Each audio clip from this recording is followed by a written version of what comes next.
గౌరవనీయులు సహచర మంత్రివర్గ సభ్యులు పర్యాటక శాఖ మంత్రి కందుల దుర్గేష్ గారు, గౌరవనీయులు ఆరోగ్య శాఖ మంత్రి సత్యకుమార్ యాదవ్ గారు, గౌరవ శాసనసభ్యులు బొండా ఉమామహేశ్వరరావు గారు, గౌరవనీయులు నెట్టెం రఘురాం గారు, స్వచ్ఛాంధ్రప్రదేశ్ కార్పొరేషన్ చైర్మన్ పట్టాభి గారు, నాటక అకాడమీ అధ్యక్షులు గుమ్మడి గోపాలకృష్ణ గారు, సాంస్కృతిక అకాడమీ అధ్యక్షురాలు శ్రీమతి తేజస్విని గారు, సాంస్కృతిక శాఖ కార్యదర్శి అజయ్ జైన్ గారు, స్వాతంత్ర సమర యోధుల వారసులు సదరబోయిన మంగాదేవి గారు, గద్దెల సుశీల గారు, రాంబెల్లి జయప్రకాష్ గారు, ఈ కార్యక్రమానికి చేసినటువంటి సోదరి సోదరులందరికీ స్వాగతం, సుస్వాగతం, మనస్ఫూర్తిగా అభినందనలు. ఈరోజు మనందరం కూడా ఒక మంచి కార్యక్రమానికి ఇక్కడ సమావేశమయ్యాం. ప్రతి ఒక్కరిలో ఒక దేశభక్తి వచ్చే విధంగా గట్టిగా మీరందరూ చెప్పాల్సిన అవసరం ఉంది. వందే మాతరం, వందే మాతరం, వందే మాతరం. చాలాసార్లు చాలా కార్యక్రమాలకి నేను హాజరయ్యాను ఈ తుమ్మలపల్లి కళాక్షేత్రంలో. అయితే నేడు ఇక్కడ కనిపిస్తున్నటువంటి ఒక పవిత్రత, ఒక ఉద్వేగం, స్ఫూర్తి, శక్తి, ఇలాంటివన్నిటికీ మారు పేరు మువ్వెన్నెల జెండా. అది ఈరోజు మనం ఇక్కడ సెలబ్రేట్ చేసుకోవడం నా జీవితంలో ఎప్పుడూ మరిచిపోలేనని చెప్పి మరొకసారి మీ అందరికీ విజ్ఞప్తి చేస్తున్నా.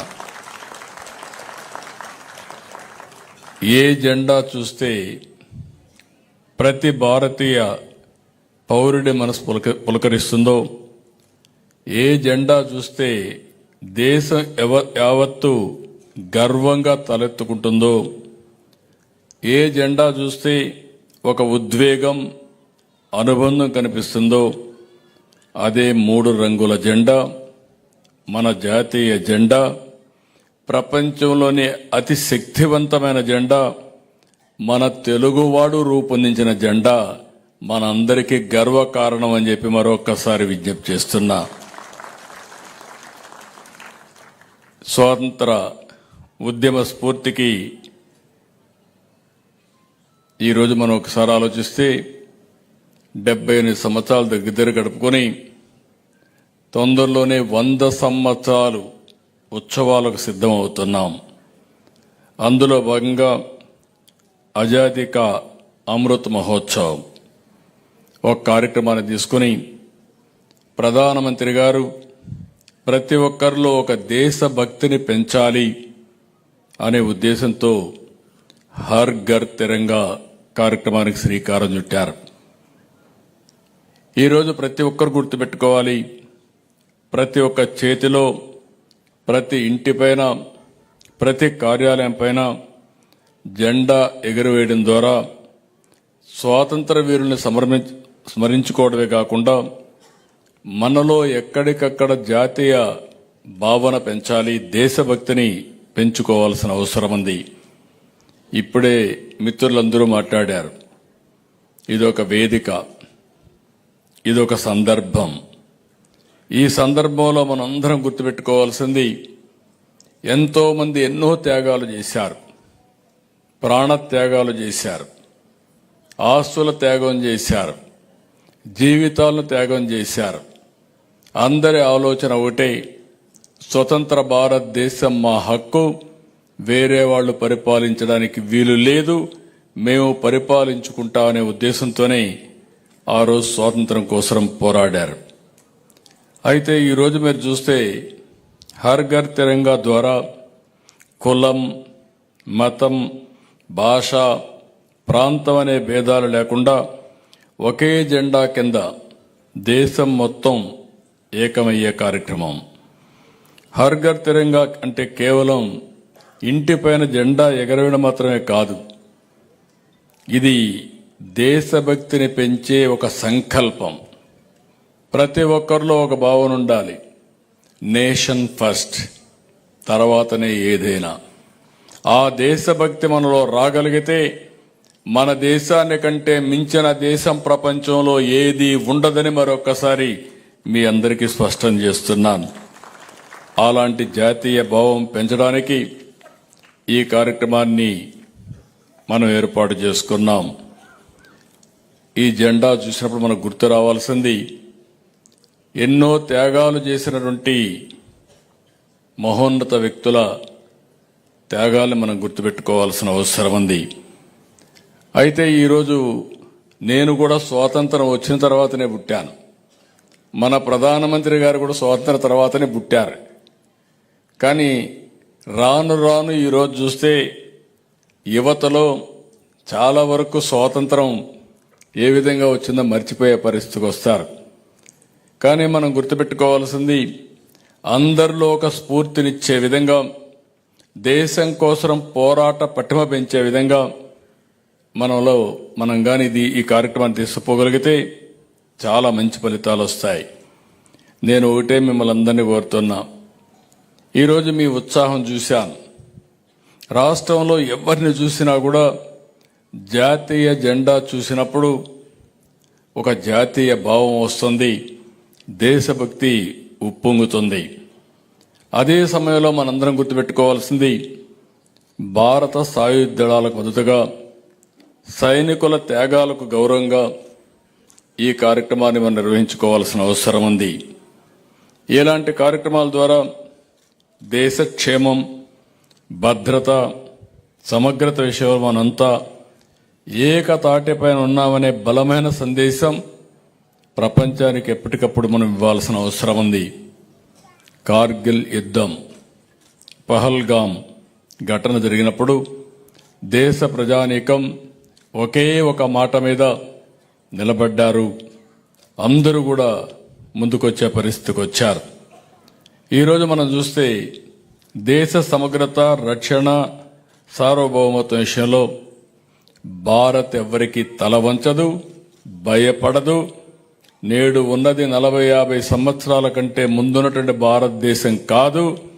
నేడున్నది బలమైన భారతదేశం, దృఢమైన భారతదేశం, తిరుగులేని శక్తికి దేనికి తల వంచని భారతదేశం, విశ్వ గురువుగా అవతరిస్తున్న భారతదేశం అని చెప్పి మరొకసారి మీ అందరికీ విజ్ఞప్తి చేస్తున్నా. అందుకే పహల్గాం చూశాం. అన్యాయంగా యాత్రికుల ప్రాణాలు తీస్తే ఆపరేషన్ సింధూర్ ప్రపంచమంతా ఆశ్చర్యపోయింది. ఏ విధంగా మన వాళ్ళు తూటాలతో ఏదో పేల్చితే గొప్ప అనుకుంటే మనం మిస్సైళ్లతో బదులిస్తామని చెప్పిన భారతదేశం, ఆ విషయం ప్రపంచం అంతా కూడా గుర్తుపెట్టుకోవాల్సిన అవసరం ఉంది. మనం ఎవరి జోలికి వెళ్ళం, మన జోలికి వస్తే మాత్రం ఎవడిని వదిలిపెట్టే పరిస్థితి ఉండదని మరొక్కసారి మీ అందరికీ గుర్తు చేస్తున్నా. అలాంటి ఈరోజు మనం చూస్తే ఒక ఆపరేషన్ సింధూర్ కేవలం 25 నిమిషాలు ప్రపంచమంతా నివ్వెరపోయే విధంగా ఎవరైతే ఇది చేశారో ఆ టార్గెట్ని గుర్తుపెట్టుకొని విత్ ప్రెసిషన్ అక్కడనే ఆపరేట్ చేయగలిగామంటే అది భారతదేశం యొక్క సత్తా, సైనిక దళాల యొక్క సామర్థ్యం అని చెప్పి కూడా నేను మీకు తెలియజేస్తున్నా. అందుకే మనం అందరం గుర్తుపెట్టుకోవాలి, మనల్ని కాపాడే సైనికులకి ఎప్పటికప్పుడు మనం సెల్యూట్ చేయాల్సిన అవసరం ఉంది. అందుకే జై జవాన్ అనేది మన నినాదం కావాలి. జవాన్ ఎంతవరకు సమర్థవంతంగా ఉంటే మనం అందరం అంతా క్షేమంగా ఉంటామని చెప్పి కూడా నేను మీకు తెలియజేస్తున్నా. ఇప్పుడే కొంతమంది మిత్రులు మాట్లాడారు. ఈరోజు మన ప్రధానమంత్రి నరేంద్ర మోడీ గారు ఒక బలమైన నాయకత్వం. ఒకప్పుడు నేను రాజకీయాల్లోకి వచ్చి 45 సంవత్సరాలు అవుతుంది. నేను చాలా రాజకీయాలు చూశాను. ఒకప్పుడు మీరు చూస్తే పేద దేశంగా ప్రపంచంలో ఎక్కడికి పోయినా మనమంటే మీకు ఏది చేత కాదని మాట్లాడే పరిస్థితి. ఈరోజు మీరు చూస్తే అతి శక్తివంతమైన దేశంగా అవతరిస్తా ఉంది. 11 సంవత్సరాలు నరేంద్ర మోడీ గారి నాయకత్వంలో 11వ స్థానంలో ఉన్న ఆర్థిక వ్యవస్థ 4వ స్థానానికి వచ్చింది. 28కి 3వ స్థానానికి వస్తుంది. నిన్నే అమెరికా అధ్యక్షుడు మాట్లాడాడు, మనది డెడ్ ఎకానమీ అని.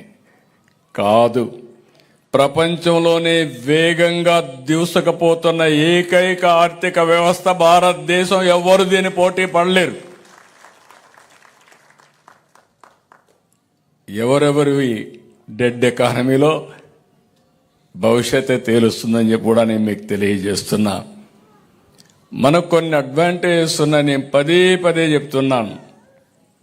సరైన సమయంలో ఆర్థిక సంస్కరణలు వచ్చాయి.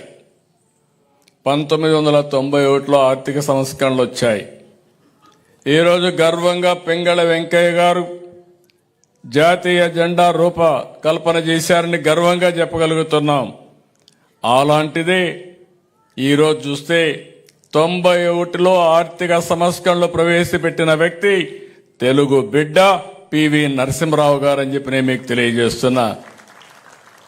వారు తీసుకున్న నిర్ణయం ఈ దేశం యొక్క దిశ మార్చే పరిస్థితి వచ్చింది. 1995లో మనకు ఇన్ఫర్మేషన్ టెక్నాలజీ రెవల్యూషన్ వచ్చింది.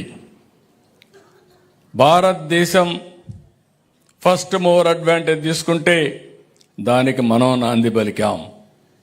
ఈరోజు మీరందరూ గుర్తుపెట్టుకోవాల్సింది, ఆ రోజు ఐటీ కోసం హైటెక్ సిటీ కట్టాం. ఇప్పుడు ఆర్టిఫిషియల్ ఇంటెలిజెన్స్ ని ప్రమోట్ చేయడానికి క్వాంటమ్ వ్యాలీ తీసుకొస్తున్నామని చెప్పి కూడా నేను మీకు తెలియజేస్తున్నా.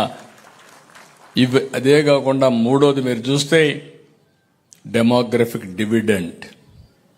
అన్ని దేశాలకు ఏజింగ్ ప్రాబ్లం ఉంది. ఒక్క భారతదేశానికి 2047 వరకు కూడా యంగ్స్టర్స్ ఎక్కువ ఉండే దేశం భారతదేశం. ఇది ఎవ్వరూ విస్మరించడానికి వీలు లేని విషయం అని చెప్పి కూడా నేను మీకు తెలియజేస్తున్నా. ఈ మూడే కాకుండా నేడు సరైన సమయంలో సరైన నాయకుడు సరైన స్థానంలో ఉన్నాడు. అదే నరేంద్ర మోడీ గారు అని చెప్పి కూడా నేను మీకు విజ్ఞప్తి చేస్తున్నా. ఈ 4 ఫ్యాక్టర్స్ ఉన్నప్పుడు మీరు ఒకటే గుర్తుపెట్టుకోవాల్సిన అవసరం ఉంది.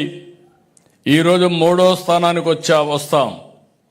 అంతేకాకుండా 2047 100 సంవత్సరాల స్వాతంత్ర దిన వేడుకలు జరుపుకునే సమయానికి మనం నెంబర్ 1 కావాలనే ఉద్దేశంతోనే వికసిత్ భారత్కి ప్రధానమంత్రి గారు శ్రీకారం చుట్టారు.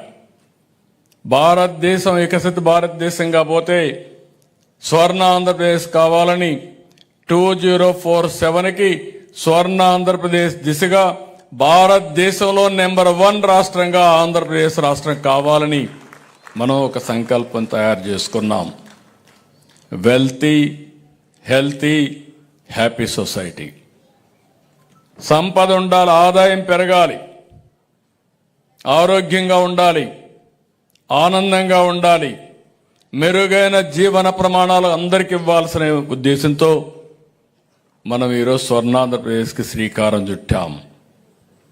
ఈరోజు కొంతమంది కొన్ని తాత్కాలికమైన ఇబ్బందులు పెట్టచ్చు, సుంకాలు పెంచచ్చు, లేకుంటే పన్నులు వేయచ్చు. దీనివల్ల ఏదో భారతదేశ చరిత్ర ఆగిపోతుంది అనుకుంటే అది భ్రమ తప్ప ఇంకోటి కాదు. ఈరోజు కొంతమంది అంటున్నారు మన వాళ్ళకు ఉద్యోగాలు ఇవ్వద్దని. వీళ్ళు ఉద్యోగాలు ఇవ్వడం కాదు, మనం లేకపోతే ఆ దేశాలు అభివృద్ధి కాని రోజు తొందరలో వస్తుందని చెప్పి కూడా నేను మీకు తెలియజేస్తున్నా. మన సేవలు ప్రపంచానికి అవసరం. ఆ తెలివితేటలుండే వ్యక్తులం భారతదేశీయులు. ఇది తప్పకుండా అవుతుందని చెప్పి కూడా నేను మీకు తెలియజేస్తున్నా. ఈరోజు ఇంకొక పక్కన మీరు చూస్తే మోడీ గారి యొక్క విదేశాంగ విధానం ఒక అత్యున్నతమైనటువంటి పద్ధతిలో విధానంతో ముందుకు పోతున్నారు. అన్ని దేశాలతో సఖ్యంగా ఉండాలని మన ఆలోచన.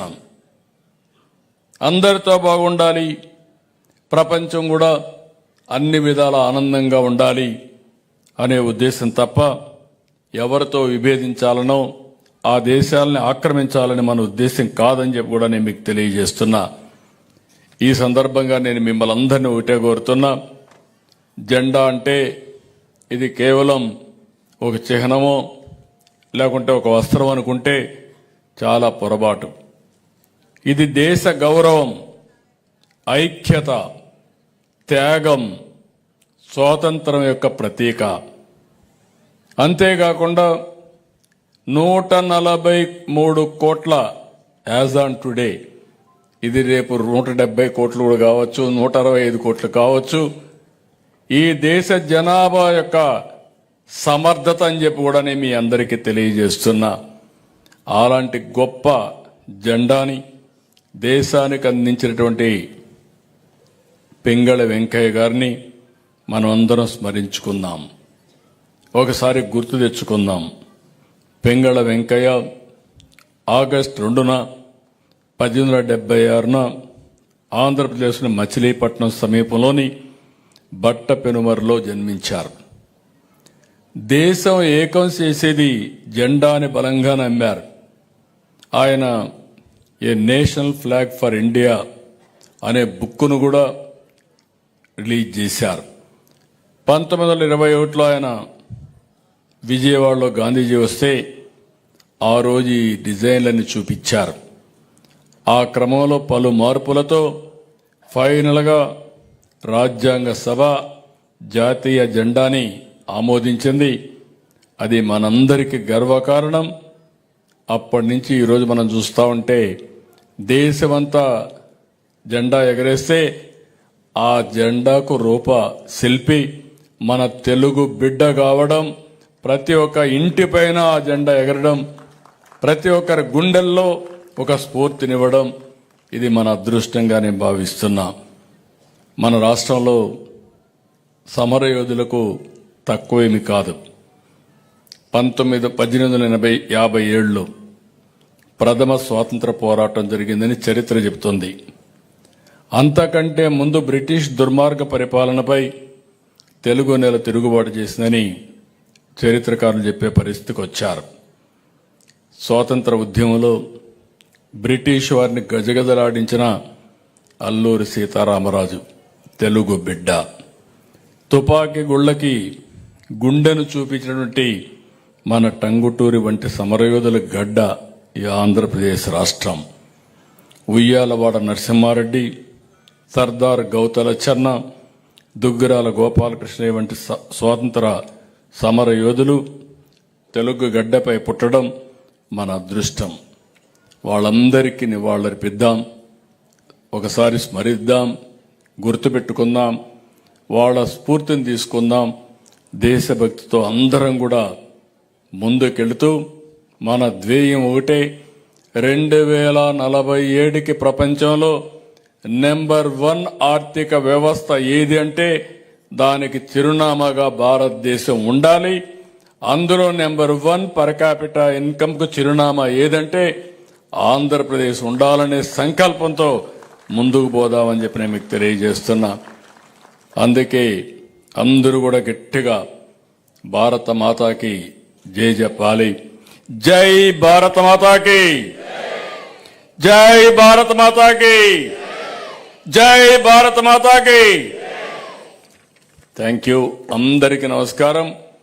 ఈ జెండా ప్రతి ఒక్క ఇంటి మీద ఎగరాలి, ప్రతి ఒక్క ఆఫీసు మీద ఎగరాలి, ప్రతి ఒక్కరి చేతల్లో కూడా ఎప్పటికప్పుడు రెపరెపలాడించే పరిస్థితి రావాలి. దాన్ని చూసినప్పుడంతా త్యాగధనుల్ని గుర్తుపెట్టుకుని మనం కూడా జాతి కోసం పునరంకితం కావాలని మరొక్కసారి విజ్ఞప్తి చేస్తూ అందరికీ నమస్కారాలు. జై హింద్.